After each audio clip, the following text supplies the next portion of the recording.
What did Jimmy write to his old friend in Saint Louis? Saint লুইসের পুরাতন বন্ধুকে Jimmy কি লিখেছিল? Why did he do so? কেন সে এটা করেছিল? Answer: one day Jimmy sat down in his room. একদিন জিমি তার ঘরে বসেছিল and wrote a letter to his old friend Billy, এবং তার পুরানো বন্ধু বিল্লিকে একটি চিঠি লিখেছিল।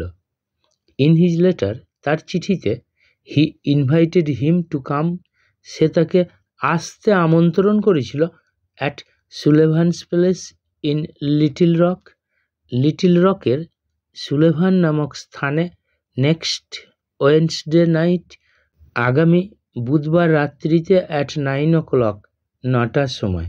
হি অলসো ইনফর্মড হিজ ফ্রেন্ড, সে আরও জানিয়েছিল তার বন্ধুকে দ্যাট যে he had quitted his old business, সে তার পুরনো কাজ ত্যাগ করেছে, and opened a nice store, এবং একটা সুন্দর দোকান খুলেছে। হি ওয়াজ লিভিং অনেস্টলি, সে সৎভাবে বাস করছিল। Jimmy also wrote that he was going to marry, Jimmy আরও লিখেছিল যে সে বিয়ে করতে চলেছে the finest girl on earth, পৃথিবীর ওপর সব থেকে সুন্দরী বালিকাটাকে, ডিউরিং এ শর্ট টাইম, অল্প সময়ের মধ্যে।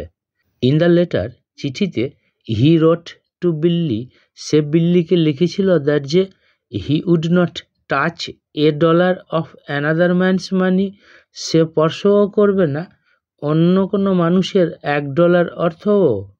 আফটার ম্যারিইং দ্য গার্ল, বালিকাটাকে বিয়ে করার পরে, he would go to the West, সে পাশ্চাত্যের দেশে চলে যাবে, to save himself from past crime, অতীত অপরাধ থেকে নিজেকে বাঁচাতে। Jimmy also wanted to give him his kit of tools as a present, Jimmy চেয়েও ছিল তাকে তার যন্ত্রের বাক্সটা একটি উপহার হিসাবে দিয়ে দিতে। Jimmy wrote the letter so that his old friend Billy could come, Jimmy চিঠিটা লিখেছিল যাতে তার পুরানো বন্ধু বিল্লি আসতে পারে, টু দ্য প্রপোজড প্লেস, প্রস্তাবিত স্থানটাতে।